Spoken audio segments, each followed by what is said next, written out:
Today, we're going to unpack one of the most critical sustainable development goals out there, SDG5, gender equality. The world set this big, ambitious target to achieve it, but progress is kind of stalled, and in some places, it's actually going backwards.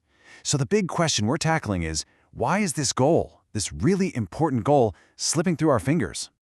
So let's just start with a dose of reality, right? The global community set this huge target for gender equality. But where are we really at with it? Like right now? 2030.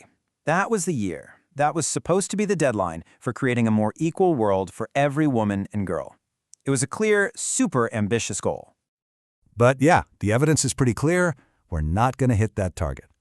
Progress has been slow, it's been uneven, and in some cases, it's even gone backwards. To put it simply, we are just not on track. Okay, so this brings up a pretty big question, right? If 2030 is out of reach, what is the new timeline? Based on the pace we're going now, how long is this really going to take? And the answer, well, it's pretty staggering. And this is where the scale of the problem just gets mind-boggling. We're not talking about missing the deadline by a few years or even a decade. No. At our current rate, get this, it's going to take 300 years to end child marriage, 286 years just to close the gaps in legal protection. And what about equal representation in leadership?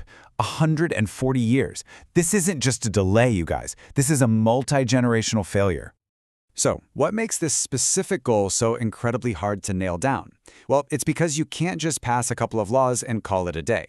To actually achieve this, it takes these deep, structural shifts in our laws, in our businesses, and even just in society itself. And this really gets to the heart of why this matters so much. See, gender equality isn't just a goal on its own. The data shows it's a catalyst. It's like the key that unlocks progress on all the other goals. When you make strides here, you start seeing improvements everywhere else, from cutting down poverty to building stronger communities. Honestly, it's just smart economics. All right, let's dig into the first major barrier, because before we can even begin to talk about things like economic opportunity or leadership, we have to talk about something way more fundamental: safety. Ending violence against women and girls, that's the absolute foundation. Nothing else gets built without it. Just let that number sink in for a second. 1 in 3. Globally, that's around 736 million women who've experienced physical or sexual violence in their lifetime. How can we even talk about equality or opportunity when a basic sense of safety isn't guaranteed for literally a third of all women? And really, the thinking is that ending violence is a precondition. You just can't get to equality or empowerment or any of those other big global goals if so many people are living with this constant threat.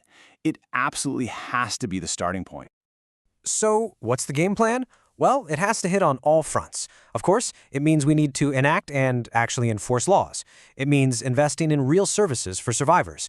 But maybe the biggest piece of the puzzle is tackling the root cause, challenging those deep-seated social norms that let this violence continue in the first place.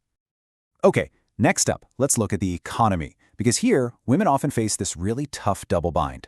On one side, you've got limited access to economic opportunities, and on the other, a crushing, and I mean crushing, burden of unpaid work. Just look at this. It paints such a clear picture of a huge global imbalance. On average, women are doing 2.5 times more unpaid care and domestic work than men are, every single day. And think about what that really means. It's not just about doing the laundry. It's a massive tax on their time, their energy, and their chance to get ahead economically. And here's the direct fallout from that imbalance. All of that unpaid work. It directly limits women's ability to even participate in the formal economy. It becomes this massive systemic barrier that keeps them from getting better jobs, earning more money, and really achieving full economic independence. So how do we fix this? Well, it's kind of a two-part strategy. First, you have to reduce the overall burden of the work itself, with things like better public services and infrastructure. But then you also have to redistribute the work that's left. And that means getting men and boys on board to share the load and start breaking down those old stereotypes. All right, that brings us to our third big challenge, the leadership deficit. We're talking about the persistent, stark lack of women in decision-making roles, across the board. And the numbers here, they really speak for themselves. Whether you're looking at national parliaments or corporate boardrooms, women are holding just over a quarter of the top spots. And what's maybe even more worrying is that progress has basically flatlined. It feels like we've just hit a wall. And it's so important to get this. This isn't just about being fair. The evidence is absolutely overwhelming. When women are in leadership, everybody benefits. Communities manage their resources better, companies become more competitive, public services actually improve. It's not just about fairness, it's about being more effective.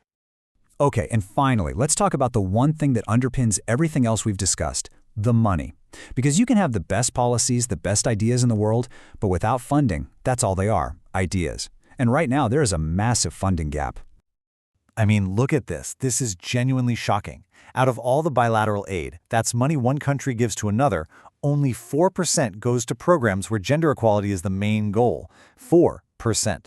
That tiny number tells you pretty much everything you need to know about where our global priorities really are. And at the end of the day, it all comes down to this. Real progress needs real, sustained funding. Yeah, having laws is great. It's essential. But it's just not enough on its own.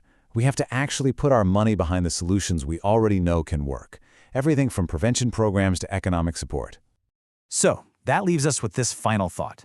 We know for a fact that gender equality is a human right. We also know it's just plain smart economics that helps everybody. The plans are there, the solutions are known, so the only real question left is, what is it going to take to finally make it a reality?